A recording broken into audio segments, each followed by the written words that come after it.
Unang-una, ang nagbida-bida dyan ay si Amy Marcos, di ba? Yung kanyang mga minions, yung kanyang mga trolls, di ba? Nung una niyang punta sa The Hague, ay si Amy na raw ang bringer of hope and change for PRRD. Yun po ay isang malaking fake news at isang malaking kasinungalingan.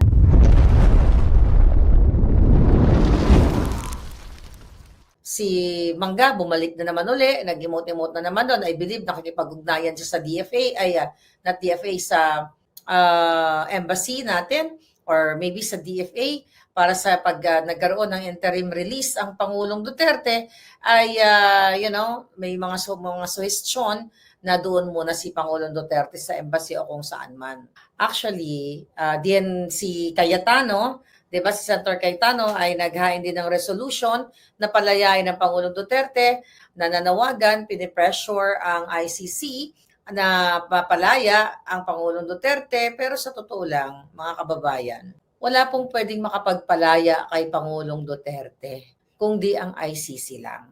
Lahat po yon ng mga sinasabi ng mga, sorry na lang kung matamaan sila ng mga mura ko, ng mga jutang ginimis, lahat po yun ay political statement. Meaning, pang-politika lamang para pagpapakita na kunyari, ang iba naman totoo, na mahal nila ang Pangulo Duterte, gusto nilang mapalaya, pero lahat po ng mga yon ay kapotahan, kajuta-jutahan to the highest level. Now, anong sinasabi ng ICC dito? Ni Kaufman. Tandaan nyo, si Kaufman ay lawyer ng mga Marcos in the past. Lawyer nila. So, hindi natin alam kung ito ba ay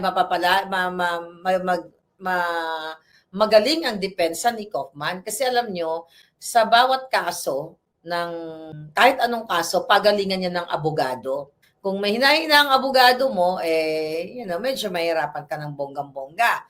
Let's talk about updates dito, no? 9 hours ago from Spoke Sari Roque. Ang sabi niya dito, updates from The Hague.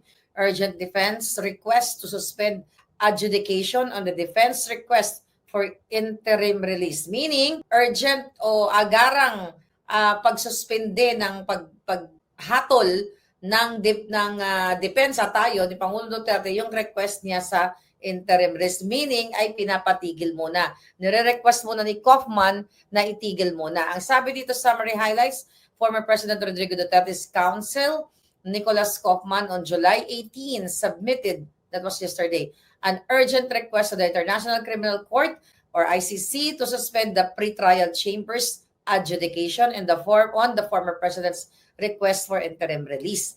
Yun, nag-request si Kaufman na itigil muna yung pagdesisyon o paghatol dito sa interim release ni Pangulong Duterte.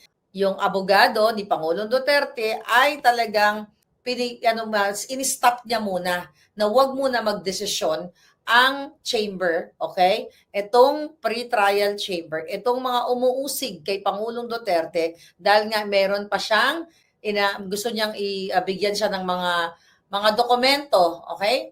Mga dokumentong, baka kasi mamaya ay magdesisyon na naman nga, sabi ko nga, ng kapalpakan. Ngayon, mga palangga, ano ang ibig sabihin nito? Delayed na naman. Madidelay na naman ang pagpapalaya o temporary release kay Pangulong Duterte. Anong ibig sabihin nito, mga palangga? Ilang araw na naman si Pangulong Duterte, let's say for example, kung mapadali ang kanyang pagpalaya, which is hindi naman tayo pessimistic, pero nga alam niyo naman, ang ICC, ang kanilang misyon, ang kanilang target, kaya nga sila nakipag-ugnayan kay Bangag. Kaya nga sila nakipag-ugnayan at si Bangag at si Lisa Tanas at ang mga kampon ay ipinagkanulo ang Pangulong Duterte o pinakidnap, di ba? Yun ang purpose nila. Kaya I don't think, sabi ko nga, hindi tayo naman nagdi-negatibo dito or pessimistic, pero nakakalungkot dahil lumilipas ang araw, ang Pangulong Duterte ay patuloy na naghihirap dyan sa sa ICC. Ngayon, kaya nga hinihingi ng depensa ni Kaufman kasi nga para daw maging patas yung decision making nila or yung pag-atol nila dito sa interim release ni Pangulong Duterte. So ngayon, mga kababayan, anong impact sa atin na sumusuporta kay Pangulong Duterte? Okay? hindi siya maganda. Okay? Kasi unang-una, madedelay na nga naman. 'Di ba? Buti sana kung sabi ko kung 40 years old na ang Pangulong Duterte, ano yung magiging epekto nito sa kanya? 'Di ba? Araw-araw siya magpapakahirap sa kaantay kung kailan na naman. Imagine yung pag-apply pa lang ng interim release na yan, inabot ng 50 plus days. Dapat pagpasok pa lang, first week pa lang, yan na agad ang inuna ni Kaufman. Pero syempre, hindi naman tayo nagagaling-galingan dito. Yun ang observation lamang natin dito. 'Di ba? Kasi possible naman i-file lahat yan. Kaya nga hindi natin tinatanggal yung issue. Ano ba to? Si Kaufman ba ay talagang para kay Pangulong Duterte? O siya ay dahil nga hindi mo mawawala sa isipan natin na nakakaalam na si Kaufman ay abogado ng mga Marcos. Nakita niyo naman ang twisting ngayon sa social media, di ba? Pinupuri si Mangga, si Satanas, si Mangga, yes. Di ba? Ng mga bangag alpotera. Anong ibig sabihin yan? Putang ina, kahit ipanganak pa uli ako sa susunod kong buhay, kung may buhay, 3, 4 o 9 na buhay, never again ako sa mga butang inang mga Marcos na yan, lahat yan magnanakaw. Okay? Kaya hindi bringer of hope and change si Amy Marcos, isang kadyotahang acting-acting, sabi ko nga, political statement lamang yan. I understand, magkaibigan sila ni Inday Sara, hindi ko pakikialaman yung kanilang pagkaibigan. Sabi ko, hindi ko rin pakikialaman kung anong strategy ni Inday Sara.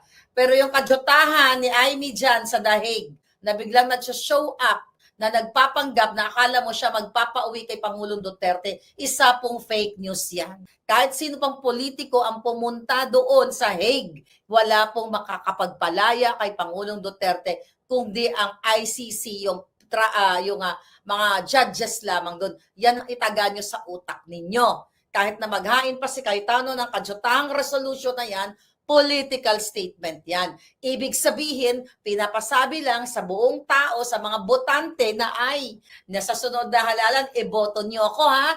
Kasi syempre, di ba, sinuportahan ko ang Pangulong Duterte, gusto ko siyang makalaya.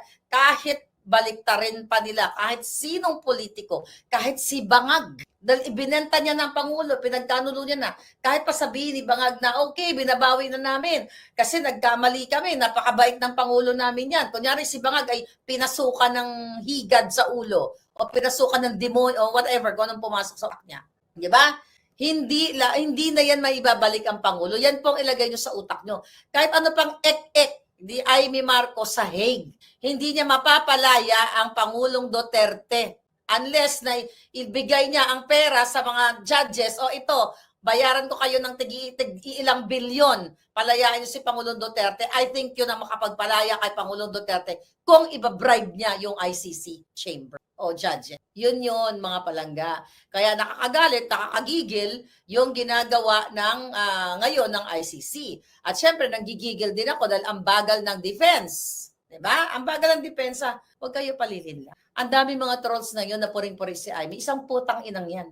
Isang kadyotahang mga kasinungalingan yan. Hindi niya mapapalaya si Pierre Adi. Ang pwede niya lang gawin, magbiga-biga dyan. Ay, ano ba yan? Alpot, patotot. Ganon lang. Diba? Maniwala kayo sa akin. Walang makakapagpalaya kay Pangulong Duterte na politiko. Wala. Zero. Nada. ICC lang. Mapapalaya lang yan kung sakaling tumatanggap ng bribe yung mga ito, tig-1 billion kayo, pakawalan nyo na yan. Baka mangyari yan. But hindi natin alam kung anong mga turn of events in the future. Di ba? Kasi walang timeline eh. Kailan ipapal ni Kaufman yan? Ba't ba ako gigil sa kanya? Ang bagal.